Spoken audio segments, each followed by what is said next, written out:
Alright, I just finished sanding down, removing all the excess putty, and now it's a lot better than before. I'm just using using this tool to remove whatever excess in case it filled in the gap too much. I don't want it to, you know. That's good enough right there. Yeah, that's good. I just finished this one a minute ago, but let me just double check this part because I think I missed this one.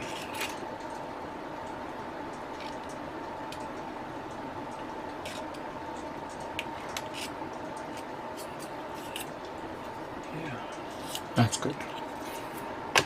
I was cleaning up the charcoal parts. And, I have here like the plating for the minigun, the part that goes under the minigun to hold it up, the shield frame, the other side of the shield frame, the ammo barrel, sanded it down completely. There's the grip. But there were certain parts that I had to assemble. Didn't realize I needed to. First off, it's this part for the minigun. I had to glue it on, sand it. There's a poly cap inside, and it's meant for not this, but I think this one right here to go to that. And I had to sand all that around for this. Now, here's the 35mm gun, which it had to be assembled. It cannot be. Right now, this is glued. There's a marking there. I'm gonna wait until it sands down. Dries, and then I'm gonna sand it down. I'm putting that here to be part of the holdup, but I feel like it's gonna be wobbling around. I'm gonna use this for now here, temporary. Oh no, you know what? I got a hole there. I could do that. Okay, perfect. That's good. So look, when I put it on the tray, I just hold up on the edges. All right, there we go. Always try to figure out where certain parts go. Now, I actually sanded down every barrel because there's a seam line there, and I wanted to get rid of that seam line. And I'm going to put each barrel in its own clip. I'm going to work on the inner frame. I'm going to paint the inner frame first, get that out of the way. But this one is going to be interesting because I want to do the part where like it's metal, but then you have that effect where the blue and the silver and the metallic starts to warp, or it has that blue burnt look to it. I'm going to go online and find some examples, and I have Elaclad paint, like indigo blue, and other metallic blues that I have never got a chance to use for a long time. Some of them dried up and had to throw them away, while others are pretty much okay. So I want to see how far I can go with doing that effect. As a matter of fact, I'm just looking at this right now. Where's the manual? Oh, here we go. So you have the long end of the barrel followed by that little notch in the back end going all the way to the back, and then you have this part that goes all the way under there. So I'm just realizing something. Let me get this for a second.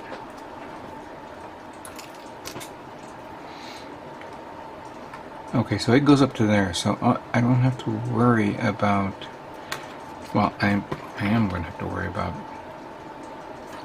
everything from here all the way to the top, so that's something that I have to work with. So I'm going to need the thicker ones.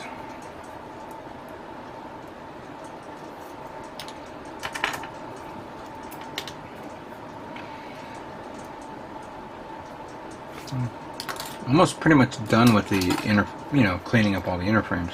I'm going to take the inner frame part of this. I need to clean this guy up, but take these arms off, take this one off, and then prepare to prime. Do that.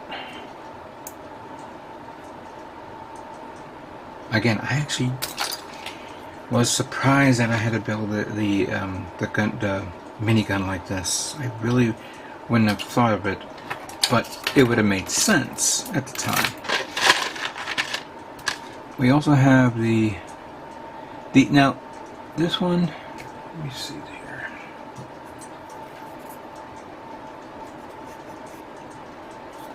There's a seam line right goes through that. So even though I'm cleaning up this part, I need to clean up each and every one,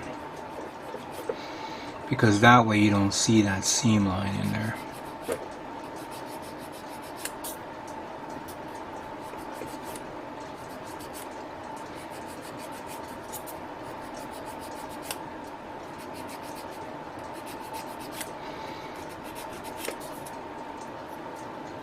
Oh, by the way, as of this recording, I realize that Anime NYC is happening right now.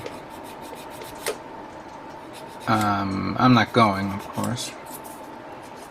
I didn't see no Gunpla events happening. I mean, granted, there are certain companies, stores that are going to be selling Gunpla kits, but nothing exclusive, nothing that I would say, oh, okay, cool, I'm going to get that. If Bandai Namco had a Gundam base event, maybe. But I don't know. You know what? This is what I don't like about this part, because this is not the standard plastic. This is the rubber, but this is the hard rubber. So right there, there's one part right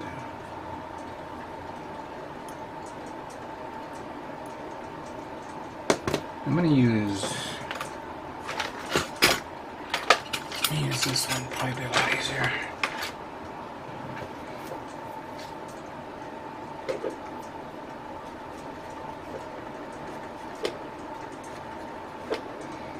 Yeah, this metal one would be a lot easier.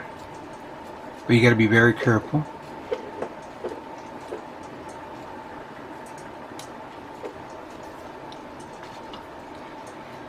Also, you got to get. I sometimes get a little carpal tunnel when I do this. Just holding it into place.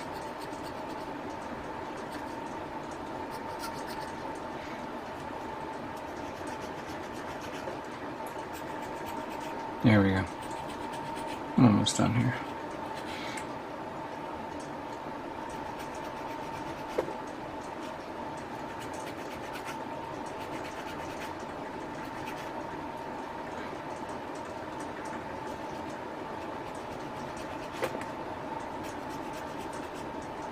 Okay. There we go. And I'm just going to put it right there. Actually, I'm going to put it like that. No, this is more better. So I have a few more parts to clean up. The hands, certain parts that I have to review where it goes. The umbilicals are going to be cleaned, but they're not going to... I may paint them. I'm going to paint them, of course, yeah. Alright, so let me continue on, and we'll see what else we'll discover here. Stand by. Now, before I begin priming this kit, there is a matter of a product that I purchased a couple of days ago, and I showed it off my channel, and that is the Airhub that you see right here, which I have all the my 4 airbrushes, and I showed off this on my channel. I'll post a link on the video so you guys can go and check it out. And this Airhub is pretty nice. It looks really nice. However, what I didn't anticipate was the lack of an extra feature that I didn't realize. First of all, the actual tubing, I'm losing hose, thank you, hose, is connected directly to my compressor, which I haven't turned on yet. So it goes directly to this. And then this connects to the airbrush. The problem is, though, I don't have an extra hose. And I was going to take this hose that's right here, but this one's connected directly to my Fortress hose, compressor. And you have that as a backup in case something happens with this other compressor, and then just switch it over. But I couldn't use that one because the connector for that one would not fit this. So I ordered Gaahlerie's air hose for airbrushes.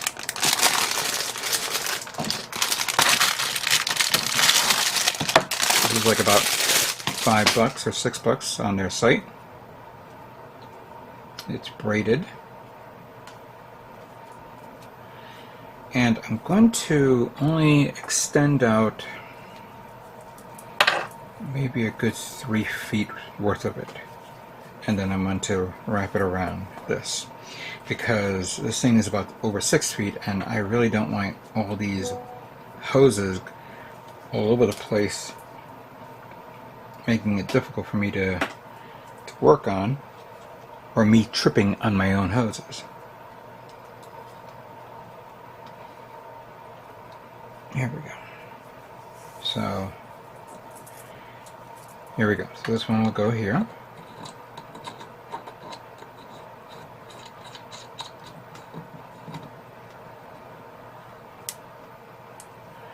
And I had to pull this out from the from this hose, and I'm going to put it on this one now. The quick release. Make sure it's all the way in. Nice and tight.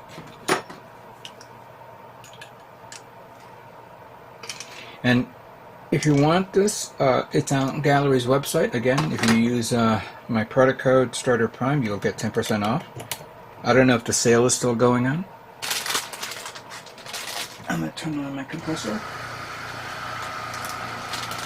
And by the way, I actually bought another hose, so I'll put this on later on to connect to this. So a lot of this stuff is open, so I'm going to close it. So I feel no air escaping. Good.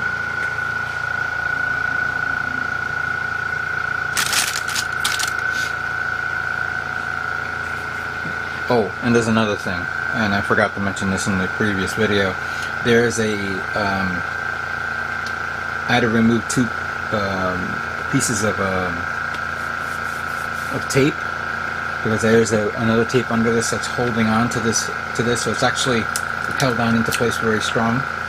Maybe not too strong, but this one's okay. So even though it is weighty, you have that extra adhesive to hold it onto your table.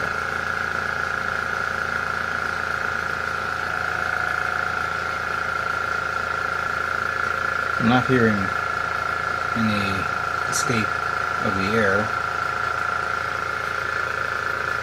Just waiting for the compressor to finish going. Okay.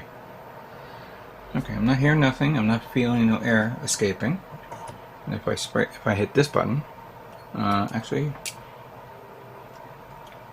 let me make sure this is fine, because I think I was fussing around with this and I didn't push it in all the way. Hold on. Oh yeah, that's fine.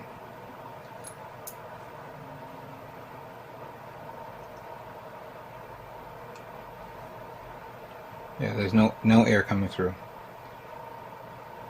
Let me just now turn this. Oh, maybe it's wrong.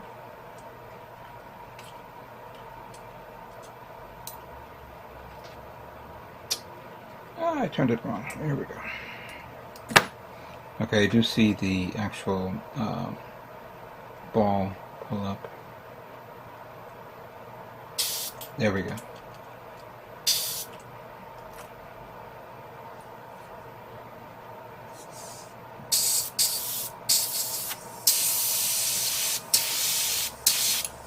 So if I open up all the way,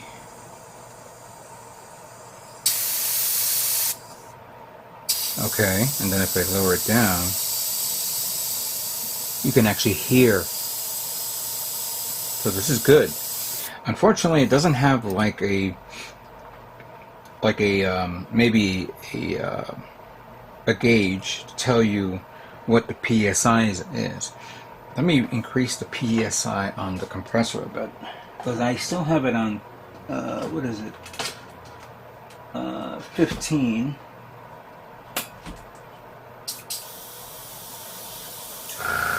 There we go. So it's good to have it on a high pressure, and then you can adjust it to what you want. It's very, very popular right now. I'm gonna wait until it turns off. Come on. So I'm gonna press it down, and then I'm gonna clock down on the pressure. Yep. Yeah, very, very low. You can actually, so this is very good. It controls your pressure, your air pressure. So this is very good. And I don't hear no escape of the piping. And then of course I can take this off and connect it to another one if I feel like it.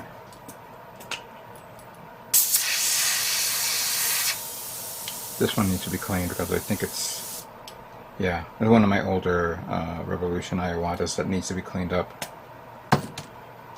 Well, this one is the Advanced GH39. Yeah, very low too. Needs to be cleaned. Alright, with that being said, now that I demonstrated this, let me prepare priming the inner frame parts. Alright, start with the darker colors first to get them out of the way. Before I go on to the inner frame, I'm going to use the black night squad black color from the Gundam Seed Freedom line.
Scarring here that I didn't see before.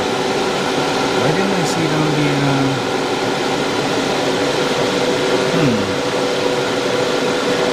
You guys probably cannot see it, but there's some scar marks there. I know I cleaned it up. That one I knew I was having some problems with. This one, I know these parts I wasn't.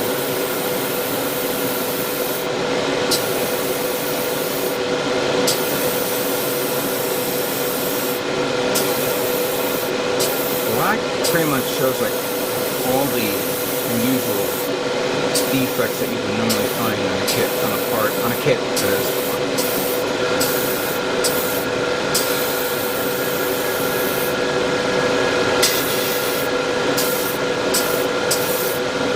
I may have to give it an extra coat, but well, the feet I'm not seeing no issues. It's this back factor that I just saw right now that just scared the crap out of me. Let's see how this one comes out.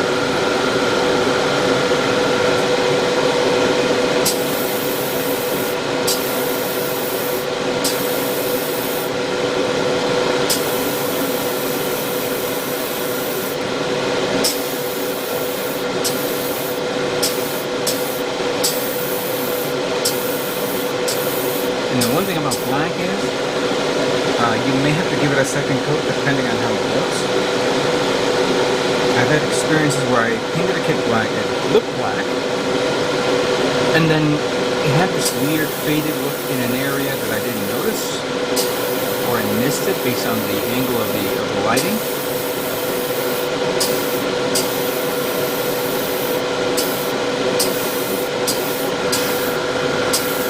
Gotta be very careful. I'm gonna definitely give it a second coat, but I'm gonna wait till that dry, and I think I may have to give it a sanding of some sort. This one looks okay. This is the chest plate.